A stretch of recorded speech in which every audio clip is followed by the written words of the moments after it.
All right, so this is the sixth round. This is my last victory, I think, of the tournament. But it's against my hardest counter, and that's Glads. And I was a little salty last ribbit for running the Glads so late, and I can't believe it happened to me again. What were we just saying, Eris? Yeah, at least you knew about it this time. It's the only opponent we scouted for you, Yeah, basically. We yeah. knew Yeah. they were on Rescue Cat lads. Yeah. But it was important, so it worked. Hmm. And we'll see here that I win the die roll, which is probably the single most important thing of this match. Especially when you consider what he draws. Yeah, his hand Of is insane. Rescue Cat, Test Tiger, Chariot, Bottomless. Like who cares what his sixth card is? It's pretty funny. But I draw the His- absolute nuts. His sixth card could be an Uno card. He'd still win this duel. He asked me if it was a only he break. went first. He asked me if it was a card. break because I literally did thinking emoji right when it started. Oh. That's funny. But- Okay, so this is a little different. Never mind. I was gonna say I didn't even bother making soft dupe lock, but I was just doing it in a weird pattern because I guess I was tired of this time. But I had to get the Murray, so I want to do it that way. And it's really annoying to do it this way, because I drew another Murray. So I had to send everything back without getting any poison draws, and just pot of avarice that way. I hate doing that because it really cuts off the bottom of my deck. So if anything happens to be in the bottom 3 or 5, then I just kind of lose. I think I had to do it twice because I didn't get to do any digging. So I had the Fishborg Blaster, but I just didn't have anything in my hand I was willing to discard to do it. But here I finally get bailed out with another frog. And I remember to bin the swap this time. And that salvage mattered. Look at that. Not really, actually. It was just +1. But it's how incredible is this? Just because I got to go first, I don't auto lose to what definitely would have killed me. So he saw me going for it. He knew what was going on. So before I even finished it, he's like, okay, well, he's clearly there. And he decided to concede. I presume because he didn't want me to know what deck he was playing. What did he That's set bad. alongside the a cast in D Fissure? Cold Wave Starlight. Yeah, that's funny. So Neither of those do anything to you. that's not true because I side in heavy, and I think that matters here in a sec. Yeah, so I decide hey, we're just gonna. All right. I don't even know what I was thinking here. Yeah, D Fissure probably really does suck for you. Oh, I wanted hard dupe block. So I went hard minus. Yeah, it was pretty bad. Just so I could I get the extra normal summon dupe, and I had one in hand to extra normal summon, and then I bent, so I got rid of my Subsitode, and I could have done cool stuff with Pot of Avarice if we didn't have this damn D Fissure. And I was like, let's see how much time this buys me. Let's see if I can draw that heavy, or True Nade. And hey, I draw that heavy. So although this isn't that nice because I don't have any combo enablers, him having the road just did me in right there. But how nice is it? I drew Substitute right away. So if he didn't have Starlight Road, this is just like the Dark Bribe in the first match. If this, obviously, it could have been a Solemn or a Road or a Dark Bribe, but if this was True Nade, I just win here, flat out.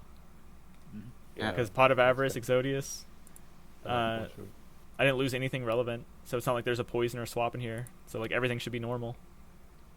And that's just basically, crazy. You have to go for it because Yeah. if they draw the Bestiary or Proving Grounds, you're dead right away. Right. And he gets the stars too, so that really hurts.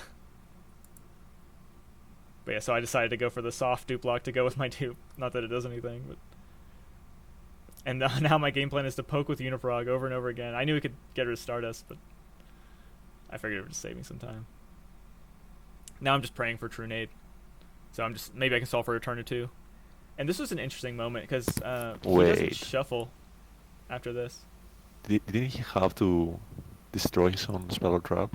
Yeah, he did. Yeah. Yeah. They Okay. destroyed the Cold Wave. Okay. Yeah. But here he didn't shuffle his Bestiary, so he actually draws the next turn. Oh. But I tell him.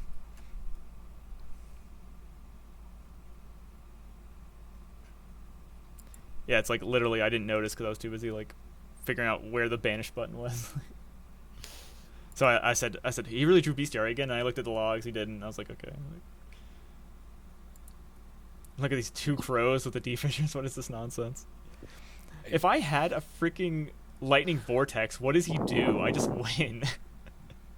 Not now, obviously, but so what? The Heraclinos as well is just a major pain Mm-hmm. because the DD crows are just blanks with 2 Right. D-fissure on field. So like, yeah, I'm hoping for a true nade, but the substode's gone. So like, at this point, it's over. Yeah. Especially once you summon this. But I like to make him play now. Who knows what I can draw? Oh, wait. Does Heraclinos pitch to graveyard as cost? You can discard 1 No. card. Nope. Or just discarding. Yeah. But yeah, like, This is the only time that the Fissure and the Crow make sense. yeah, that's true. But like, man, how different would this have been if I just drawn the true nade instead of heavy? So do you find a D-fissure to be a difficult card to deal with? Absolutely, yeah. It's super crazy hard. But yeah, like if you win the die roll, nothing matters. First of all, and second of all, like I'm really like we did some talks, and I haven't done any sufficient testing with this, and I didn't mind showing the breaker because I was pretty confident it wasn't going to come back in. So I was like, oh, let me just summon this breaker and like, I don't know, like get rid of one of the D-fissures so later maybe I can get rid of the other one or something. I don't know. But like I think this kind of helps with stuff like this, like. Especially early. If I'd open breaker, I can pass a turn to Glads, like run over whatever he has set with a 1900 beater, as long as it's not what's his face, Hoplamus. And then main phase 2, pop the D-fissure, and then if he kills my thing and tags, who cares? And then turn 2, I just combo. So I kind of like the idea of this being like this no strings attached kind of solution to like a lot of the things that mess with me. Not to mention, like I always bring in True Nade and Heavy against decks that do this, so. I actually kind of prefer Breaker as like an all-purpose thing to something even like MST or Regeki Break. I mean, here it would have sucked because of Bottomless, but he also had 2 of them, so what are you going to do? But yeah, here I'm just wasting time. But I won the die roll, don't forget. And I'm a combo deck, don't forget. So if I open good, then I just win the game. And there's the 2. And I didn't really. So that felt real bad. I was like, okay, that's it. I think I remember saying to my girlfriend right then, I was like, okay, I lost. Like, there's no way. But he decides to do an aggro cold wave, which isn't bad. I'm a really big fan of like the cold wave, but I can also get a sub. I can keep a subset, so I can make hard dupe block here, and just not really worry Another about it. advantage is that your opponent hasn't really opened that well. It's just a Prisma and some back row. Yeah, so like I knew he had at least 1 dud, and then Stratos in the back row to get right. the Prisma. So like yeah, he's a Starlight Road, and that's pretty funny. But here I can just make a dupe block. Oh, yeah, that's funny. I do another Death Frog play before I make my dupe block. I forgot I did that. I like that. Get your licks in any way you can sometimes. Oh yeah, and I was so afraid of losing. So I had another Substode. I had the Treeborn. So I was like, okay, well if he breaks this, then I could lose my Treeborn, no big deal. But if he doesn't break it, then I can just summon Substode with Treeborn, no big deal. Like so, but dupe block with Death Frog is great against Glads. Like what can he actually do besides summon a Cyber Dragon? And this was like the biggest I have a War Chariot if I've ever seen one. Like this is like extremely questionable. Like he may as well just set the War Chariot face up. Yeah. So like yeah, I maybe could or should be afraid of a D Prison or a Mirror Force, but I'm like, well, no matter what, I'm not going to do anything until this War Chariot's gone or until this Secutor's gone. So like it was such a big deal. I decided to keep this Death Frog because he didn't set the Bottomless, so like I dodged that like a champ. And then he had to summon a weak. Every single Glad he could have summoned is weaker than 19.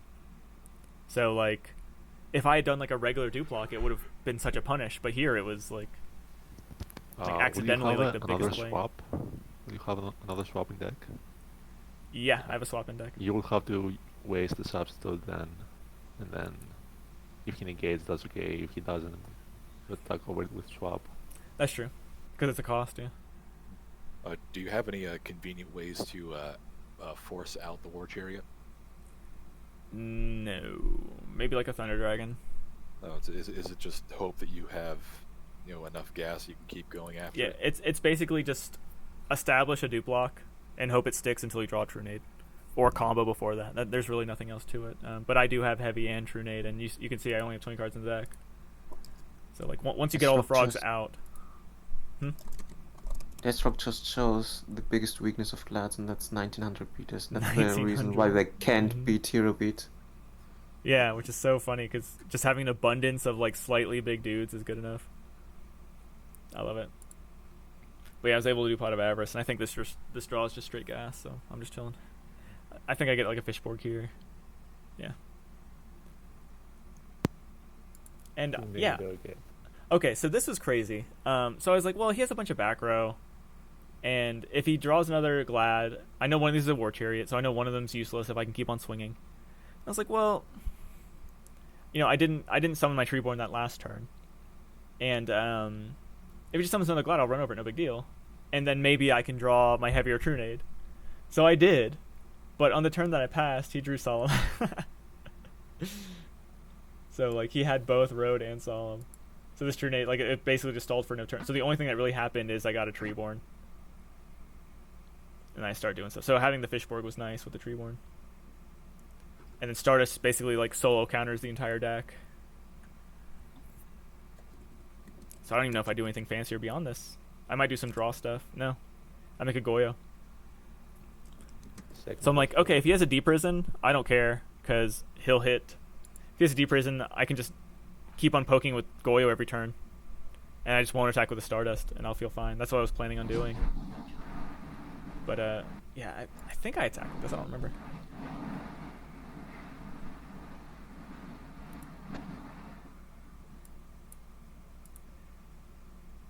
But yeah, like I knew that was a bluff. I knew exactly that was Prisma. So like normally in my head I'll be like, oh, I'll be so cautious against Glads. Like man, like I really don't want to like hit a Deep Prison or something. But I knew that was not the time to do that. And hey, like all of his back row was like completely useless. So just the dupe block with the Stardust was like enough, and then Goyo pressure. So that was a really cool like non-combo victory.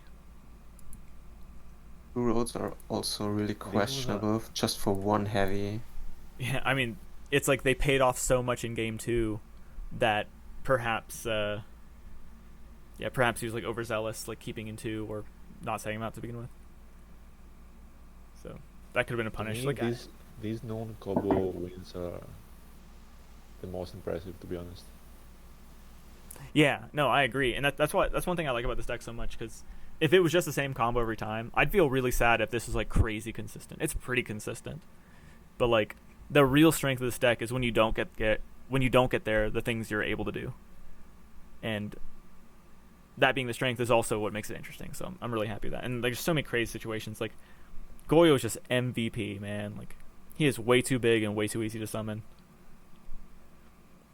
It's really a bit similar to old Frog FTK back in the day. It's an FTK on turn 1, and basically game 2, game 3, it's just the best control deck of the format. Yeah, I feel the same way. So I definitely feel like I accomplished, to a lesser degree, what was so overwhelming at that time, like a few months early. But yeah, like, and Thunder Dragon, dude, I cannot express enough how just having some extra cards to go with your Fishborgs and stuff is just, yeah. But yeah, so that's the last one I win, and the next one is coming up here next. So keep on watching the playlist.